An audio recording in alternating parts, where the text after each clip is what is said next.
Hello viewers, বাসা থেকে বের হব, হঠাৎ এক পশলা বৃষ্টি। আজ সন্ধ্যায় আগমুহূর্ত মায়ের ডাকে সাড়া দিয়ে বাসা থেকে বের হতে চাচ্ছি, কিন্তু প্রকৃতির বাধা। হঠাৎ এক পশলা বৃষ্টি, মেঘের ঘন ঘটা, জানি না বৃষ্টি কখন ছাড়বে।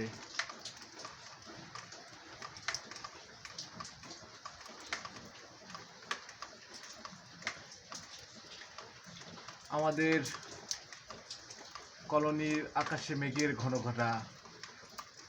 আপনাদের এলাকায় কি অবস্থা কমেন্টসে জানায়েন।